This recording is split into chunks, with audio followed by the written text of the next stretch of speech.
रवि लामिछाने लाई जसरी अहिले अब पूर्वपक्षको लागि चाहिँ जेलमा पठाइएको छ, तत्कालीन सरकारको कुरा गर्न चाहन्छु। उहाँलाई समात्यो तत्कालीन सरकारले, अदालतले एउटा आदेश दिएको, अदालतको आदेश अनुसार उहाँ चाहिँ पूर्वपक्षमा थुनामा हुनुहुन्छ।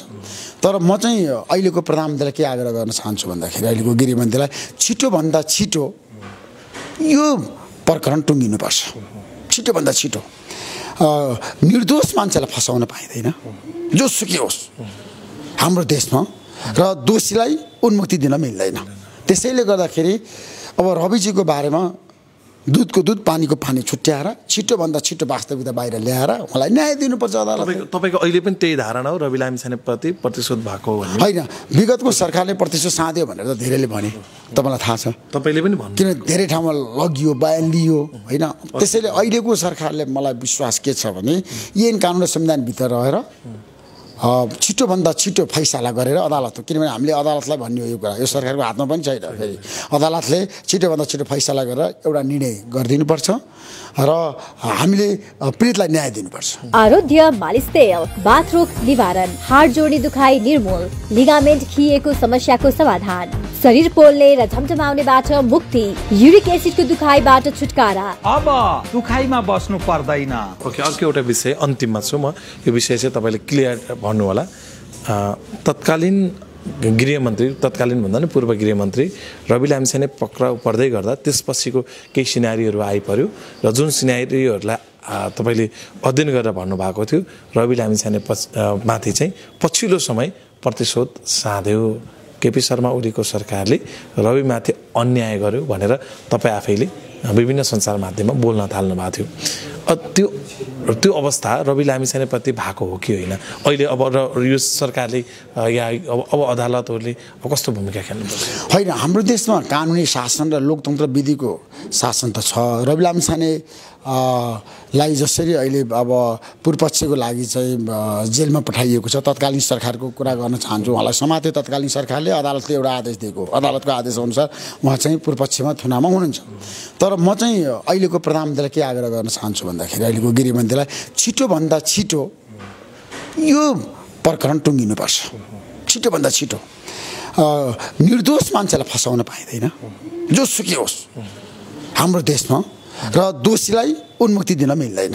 त्यसैले गर्दाखेरि अब रविजीको बारेमा दुधको दुध पानीको पानी छुट्याएर छिटोभन्दा छिटो वास्तविकता बाहिर ल्याएर उहाँलाई न्याय दिनुपर्छ अदालतले। तपाईँको अहिले पनि त्यही धारणा हो रवि लामिछानेप्रति प्रतिशोध भएको हो? होइन, विगतको सरकारले प्रतिशोध साध्यो भनेर त धेरैले भने, तपाईँलाई थाहा छ, तपाईँले पनि भन्नु, किन धेरै ठाउँमा लगियो, बयान लियो होइन। त्यसैले अहिलेको सरकारले मलाई विश्वास के छ भने ऐन कानुन र संविधानभित्र रहेर छिटोभन्दा छिटो फैसला गरेर अदालत, किनभने हामीले अदालतलाई भन्ने हो यो कुरा, यो सरकारको हातमा पनि छैन। फेरि अदालतले छिटोभन्दा छिटो फैसला गरेर एउटा निर्णय गरिदिनुपर्छ र हामीले पीडितलाई न्याय दिनुपर्छ। त्यो तपाईँले देख्नु भएको छ, किनकि तपाईँ त लामो समय भन्न चाहन्छु भन्दा अहिलेको अवस्थामा आग्रह पूर्वाधारभन्दा माथि उठ्नुपर्छ। कोही मान्छे निर्दोष छ भने उसलाई फसाउन पाइँदैन। रविको राजनीति के होला जस्तो लाग्छ तपाईँलाई फर्केर आएको खण्डमा? होइन, हेर्नुहोस्, राजनीति गर्ने मान्छेमा आरो अब्रो आउँछ, समस्या आउँछ, जेलमा पुग्छन् होइन। केपी शर्मा ओली पनि 14 वर्ष जेल बसेर आएकै हो, उहाँ 4 पटक प्रधानमन्त्री बन्नुभयो। त्यसैले गर्दाखेरि मान्छेहरू जेलमा जाँदैमा राजनीति समाप्त हुन्छ भन्ने हुँदैन क्या। त्यसैले गर्दाखेरि उहाँले क्लिन चिट पाउनुभयो भने त उहाँलाई झन् फाइदा हुन्छ। तपाईँले सम्भावना देख्नु भएको छ? अब किनकि अरूको घटना होइन, हेरौँ न, अब समय बलवान हुन्छ राजनीतिमा, समय हो सबभन्दा ठुलो कुरा। समयले मान्छेलाई सगरमाथाको शिखरमा नि पुर्याउँछ, प्रधानमन्त्री पनि बनाउँछ। तर यो नयाँ दलहरू फुटिरहेछ, टुक्रिरहेछ, यो के देखिरहनु भएको छ? रेशम चौधरीको त्यही हालत भयो, सिके राउतको अहिले त्यही हालत भयो, कता राष्ट्रसभा पनि त्यही हालत होला कि भनेर धेरैले आकलन गरिरहेछ। होइन, नयाँ दलमा नीति नेतृत्वमा व्यापक रूपमा बहस गर्नुपर्छ।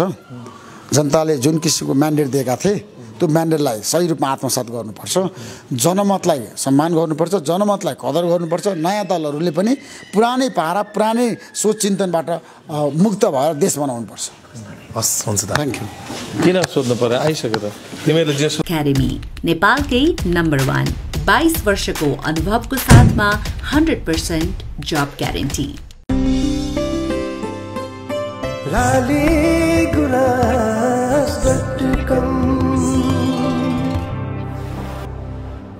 सबै खबर सबैका लागि।